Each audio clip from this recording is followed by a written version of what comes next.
देखिए मुद्दा आया, देखिए पगड़ी पहनने से आपको कोई रोका? नहीं, हमें रोका गया था 1984 में। देखिए लीजिए राहुल गांधी के सरकार में। नहीं रुकिए, आपके हाथ में ये हाथ थोड़ा आगे करिए, इसे आप क्या बोलते हैं? कड़ा बोलते हैं। कड़ा बोलते हैं, पहनने से रोका गया है आज के समय में? कांग्रेसी कार्यकाल में 1984 में, कांग्रेस के कार्यकाल में। तो थोड़ा घूम जाइए, आपका शायद इसको क्या बोलते हैं बताइए एक बार? किरपान बोलते हैं। आपको रोकने से लगाने से रोका गया? नहीं, कांग्रेसी कार्यकाल में रोका गया। बीजेपी की सरकार कब से है? कितने साल से बीजेपी सरकार? जब से बीजेपी है, कोई प्रॉब्लम नहीं है। और यहाँ छोड़िए भाई साहब, आप आइए वीडियो बना रहे, थोड़ा 1 मिनट के लिए। जी सर, जी सर क्या नाम? अब देखिए रुकिए, सुनिए बात सुनिए। आप इस्लाम धर्म से संबंध रखते हैं? पक्का रखते हैं? अभी जैसे राहुल गांधी जातीय जनगणना की बात कर रहे हैं, तो क्या मुसलमानों में जाति नहीं होता? होता है ना। होता है। कितना जाति होता है बता दीजिए? वो तो बहुत सारा जाति होता है। देखिए मुसलमान व्यक्ति बोल रहा है मुसलमानों में बहुत सारा जाति होता है। अब भाई साहब आप बताइए, तब मुसलमानों के भी जातीय जनगणना की बात होनी चाहिए?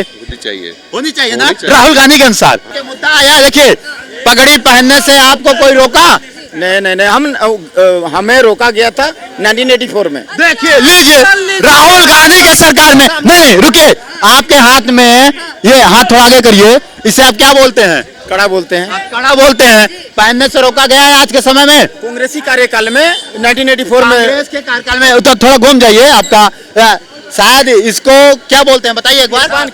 किरपान बोलते हैं। आपको रोकने से लगाने से रोका गया? नहीं, कांग्रेसी कार्यकाल में रोका गया। बीजेपी की सरकार कब से है? कितने साल से बीजेपी सरकार? जब से बीजेपी है, कोई प्रॉब्लम नहीं है। कोई प्रॉब्लम नहीं। क्या ये सिख हैं? ये झूठ बोल रहे हैं। देखिए अब हिंदुओं को सिखों से दूर करने के लिए, बीजेपी को सिख समुदाय से दूर करने के लिए एक षड्यंत्र है। वो षड्यंत्र में कामयाब नहीं होंगे। अभी जो हमारे सामने थे, ये एक सिख धर्म से संबंध रखने वाले व्यक्ति थे, जिनका अपना एक निजी मत था।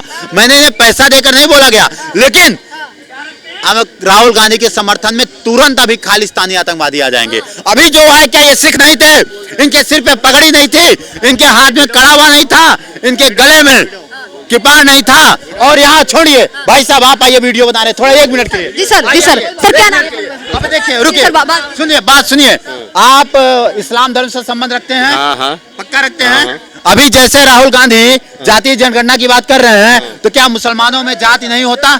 होता है ना। होता है। कितना जाति होता है बता दीजिए? वो तो बहुत सारा जाति होता है। देखिए मुसलमान व्यक्ति बोल रहा है मुसलमानों में बहुत सारा जाति होता है।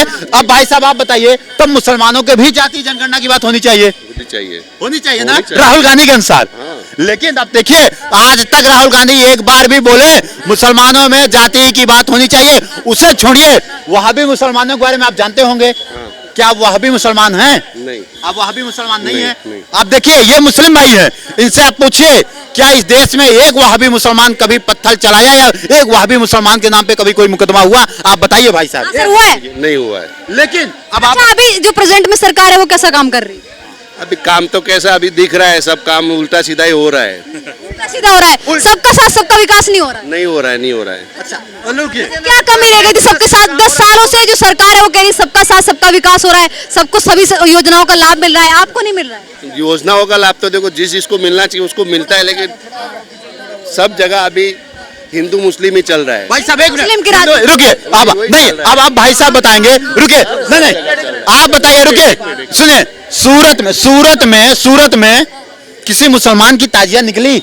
बताइए निकली? नहीं, अभी नहीं, इसके पहले निकली थी? निकली थी। एक भी पत्थर चला? आप बताइए। नहीं चला। गणेश पूजा मूर्ति रखी गई, मुसलमान बच्चों ने पत्थर चलाया? हाँ या ना? प्रूफ नहीं है। वीडियो माना जा रहा है कि 6 नाबालिग बच्चे थे, 34 युवा थे, वो उन्होंने पत्थरबाजी। अच्छा रुकिए 1 मिनट, भाई साहब आप सुन्नी है ना? आप सुन्नी हैं? देखिए आप सुन्नी, ज्यादा तो बोला जाएगा, वो बोलेंगे, ज्यादा बोलने दिया जाएगा, रुकिए पता चल सके। सुनिए भाई साहब सुन्नी है, आप बताइए, आप ईमानदारी से बताइएगा, सुन्नी लोग क्या ये जो मजार बनाने की परंपरा लेके चल रहे हैं, ये एक प्रकार की लैंड जिहाद है या नहीं? क्योंकि कुरान में, वास्तविक कुरान में, रुकिए भाई साहब, वास्तविक कुरान में पक्का मजार का चर्चा है या नहीं है? पक्का नहीं है मक्का मजार का। लेकिन ये सुनिए, इस देश में अब सुन्नी मुसलमानों द्वारा पक्का मजार बनाया जा रहा है या नहीं? ईमानदारी से नहीं, पक्का मजार नहीं बनाया जा रहा। क्या मजार है? ये तो पुराने सिलसिले से चलता आया है ना। आज क्यों बन रहा है? पे आते हैं सर, आपने बात की थी सूरत में जो पंडाल पे पत्थरबाजी हुई है सर, उसको लेके कहेंगे आपको किस नजरिए से देखते हैं आप? जो पत्थरबाजी हुई थी इसमें बोला जा रहा है कि ज्यादा संख्या में वहाँ पे मुस्लिम रहते हैं और हिंदुओं की संख्या वहाँ पे कम है, पत्थरबाजी की गई है, ये एक सोची समझी साजिश ये साजिश के तहत ही हुआ है। 12 महीने हिंदू मुस्लिम साथ में काम करते, एक दूसरे से मिलजुल के काम धंधा करते, और एक दिन में एक त्योहार में पत्थरबाजी हो जाएगी, कौन करेगा? मैं यहाँ खड़ा हूँ, इनके साथ में लड़ने के लिए खड़ा हूँ, वही तो इनकी बात अच्छी लगी, मैं इनके साथ खड़ा हूँ। साहब वही तो बात हुई। हाँ, ये हमारे साथ संवाद कर रहे हैं, लेकिन समझिए हिंदू मुस्लिम कर करा कौन रहा है? ये कांग्रेसियों की चाल है, पॉलिटिक्स नहीं। ये देखिए, नहीं अगर पॉलिटिक्स वाले होते भाई साहब, उत्तर प्रदेश में 7 साल से आदित्य योगीनाथ की सरकार है, एक भी दंगा नहीं हुआ, एक भी दंगा। अच्छी बात है। लगता है इन्हीं 10 सालों में हिंदू मुस्लिम की राजनीति हो रही है, मतलब इसी से। हाँ बहुत हुई है, ज्यादा हुई है। कौन किया है? ये विपक्षी, आप जिन्हें विपक्ष का महान नेता राहुल गांधी बता रहे हैं, मोहब्बत की दुकान चलाने वाले का नाम ले रहे हैं, उस व्यक्ति ने किया है। उसके अलावा को भी बांटने की कोशिश की जा रही है।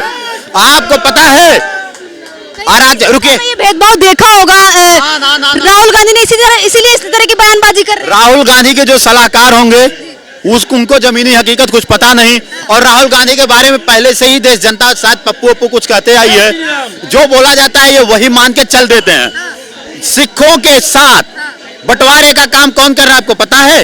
अब राहुल गांधी कर रहे हैं। क्या ये भूल गए जब सिख दंगा हुआ था किस प्रकार से सिखों को रौंदने का काम किए थे यही कांग्रेस की सरकार में बैठे हुए लोग? आप कमलनाथ को नहीं भूल सकते, पूरे देश में कमलनाथ को नहीं भूल सकते, पूरे देश में किस प्रकार से मरवाने का काम किया गया था। वहां पर छोड़िए, लौट कर आइए। ये अपने चंद राजनीति के चक्कर में इस देश को बांटने की आप कोशिश कर रहे हैं। इस सिख समुदाय को जानते क्यों बांटना चाह रहे हैं? क्योंकि सिख समुदाय की स्थापना ही हुई थी हिंदू धर्म के सुरक्षा के लिए। अब इनको लगा कि हिंदू धर्म से सिख समुदाय को कैसे अलग किया जाए। जो खालिस्तानी समर्थक पन्नू है वो भी इसका समर्थन कर रहे हैं, कह रहे राहुल गांधी ने कुछ गलत नहीं कहा है। पन्नू को तो अवसर मिल गया, पन्नू सिख है नहीं, पन्नू बताएगा कि वो सिख समुदाय का क्या बात रखेगा। वो भारत के टुकड़े की बात करता है, भारत में अलग राष्ट्र की बात करता है, वो एक आतंकवादी घोषित है। भारत सरकार द्वारा जो आतंकवादी घोषित हो जाता है वो राहुल का हितैषी और राहुल प्रेमी हो जाता है। इसके पहले जम्मू कश्मीर के आतंकवादी राहुल गांधी के साथ रहते थे। आज की क्या नौबत है? आज की नौबत यह है कि जो खालिस्तान का समर्थन करते हैं, जो खालिस्तानी आतंकवादी हो गए, भारत सरकार द्वारा जो आतंकवादी घोषित हो गए, अब वो भारत सरकार के खिलाफ, भारत सरकार से आंखें मिलाने के लिए सामर्थ्य पा गए, क्योंकि राहुल गांधी जैसा है। मतलब राहुल गांधी जीतते हैं तो पाकिस्तान में जयकारे लगते हैं। अब यहीं पर हमें आपको सोचने की जरूरत है, अमेरिका में जाकर भारत की बेइज्जती करने के पीछे इनका क्या रहस्य हो सकता है? विपक्ष का नेता अपने विदेश में जाके बात नहीं रख सकता है क्या? देखिए, विपक्ष का नेता विदेश में जाकर बात रखे, ना कि भारत को बदनाम करे, भारत के हित की बात करे, भारत के उत्थान की बात करे, भारत के प्रगति की बात करे, ना कि भारत के विनाश की बात करे। वैश्विक पटल पर तुम जाकर भारत के बारे में इतनी गंदी बातें बोलते हो, और इन्हें खुद इंडिया अलायंस के बारे में पता नहीं था। जो पत्रकार इनका होता है, जब भी जो बीजेपी मतलब जो कांग्रेस के नेता राहुल गांधी है, वो जब भी बीजेपी को लेकर कुछ बोलते हैं तो बीजेपी ऐसा क्यों बोलती है कि देशद्रोही बातें कर रहे हैं? क्या वो एक पार्टी को निशाना नहीं बना सकते हैं? हर पार्टी एक दूसरे पे प्रत्यारोप लगाती रहती है, लेकिन ये थोड़ी ना होता है कि वो देशद्रोही हो गया। देखिए, अगर राहुल गांधी देश के लिए बोले, देश के हित में बोले, तो जनता उनके साथ खड़ी रहेगी। लेकिन राहुल गांधी का बयान तो देखिए, एक बयान बताइए, अखिलेश यादव है, कह रहे हैं कि जो माफिया और जो मठाधीश हैं दोनों एक जैसे हो गए, दोनों एक जैसे हैं। आप बताइए, जो AK-47 आतंकवादी भी चलाता है, AK-47 सेना भी चलाती है, तो क्या सेना और आतंकवादी एक जैसे हैं? भाई, जो कानून के दायरे में रहकर कानून विरोधियों की कमर तोड़ रहा है, वो माफिया कैसे हो सकता है जो कानून के दायरे के बाहर जाकर कानून के विरोध में काम करते हैं, देश के विपरीत काम करते हैं, इस देश में गरीब जनता को सताने का काम करते हैं, गरीबों की भूमि को कब्जा करने का काम करते हैं। अगर उनके घरों में बुलडोजर चलता है, गोलियों द्वारा उनकी कमर तोड़ दी जाती है, तो इसमें गलत क्या है, इसमें दोष क्या है? आरक्षण को लेके भी उन्होंने कहा कि जब उनसे पूछा गया, आरक्षण को लेके सवाल पूछा गया, तो उन्होंने कहा कि आरक्षण अभी हम खत्म करने के बारे में नहीं सोच सकते हैं, जब भारत में सही स्थिति आएगी तब हम आरक्षण को खत्म करने के बारे में सोचेंगे, अभी सही समय नहीं। यही आरक्षण के नाम पर, यही संविधान बचाने के नाम पर इन लोगों ने लोकसभा चुनाव को कितने गंदे तरीके से प्रभावित करने की कोशिश किया था। आरक्षण के मुद्दे पर ये पहले जनता को लड़ाते हैं, अपनी छवि अच्छी बनाने के लिए बाहर जाकर कुछ और बयान देते हैं। इस देश में आज कितना फूट डाले हैं, आप जाकर देखिए ना। आजादी के बाद से ही इनको कोशिश कर देनी चाहिए। नेहरू जी ने कोशिश किया, जाति जनगणना बंद हो गई। इंदिरा गांधी कहती थी कि जात पात पे जो भरोसा करेगा वो इस देश के विरोधी है। अब ये तब से आज तक इस फॉर्म में, जब आपको सरकारी नौकरी का फॉर्म भरना होता है, आपसे आपकी जात क्यों पूछी जाती है? इसका जवाब तो मिलना चाहिए ना। जात पे जात पूछ के आपको बांटने की लगातार कोशिश की जा रही है। और राहुल गांधी अगर अमेरिका दौरे पे जाए, लंदन दौरे पे जाए, इटली दौरे पर जाए, इनकी आजादी है, वहां जाए, अपनी बात रखें, भारत के विकास की बात रखें, भारत के उत्थान की बात करें। बात ही तो रख रहे हैं राहुल गांधी जाके। ये अपनी बात नहीं है। एक सिख इस देश में ऐसा ला दीजिए जिससे ये कहा गया कि अपनी पगड़ी उतार दो, अपना कड़ा उतार दो, अपना कलावा उतार दो और तब जाके गुरुद्वारे में जाओ। एक सिख दिखा दो, एक सिख ऐसा दिखा दीजिए। वो राहुल गांधी के साथ पता नहीं कौन से सिख लोग जुड़े हुए हैं। राहुल गांधी के साथ वही खालिस्तानी सिख जुड़े हैं जो आतंकवादी हैं, जिनको पंजाब में किसानों का समर्थन है राहुल गांधी। पंजाब में किसानों को समर्थन नहीं है, कनाडा से आए हुए फंड का समर्थन है। खुली बात है, कनाडा से जो बड़ा बड़ा फंड आता है वो फंड पाने वाले किसानों का समर्थन है। कहो तो बात बुरी लग जाएगी। वो एक गाना है ना, आरएसएस और जो बीजेपी है वो महिलाओं को दबाना चाहती है। ये बयान भी उन्होंने यहाँ पे दिया है, कहा है कि आरएसएस चाहती है कि महिलाएं वो घरों तक सीमित रहें, सिर्फ खाना बनाएं और जितनी भी पारंपरिक तौर पर महिलाएं रहती हैं वो उसी स्थिति में रहें। आपने जो सवाल किया उसका जवाब आप देंगी। आप महिला हैं या पुरुष हैं? महिला है हम। आप महिला हैं। बीजेपी कितने सालों से है? बीजेपी है 10 सालों से। 10 सालों से है। आपको पत्रकारिता करने से रोका गया? बीजेपी का एक ऐसा नेता बताइए जो आपके गाल पे एक थप्पड़ लगा के बोला कि आप जाके रोटी खाइए, रोटी बनाइए। आइए सरदार जी, आइए एक सेकंड के लिए देखिए, राहुल गांधी के सरदार जी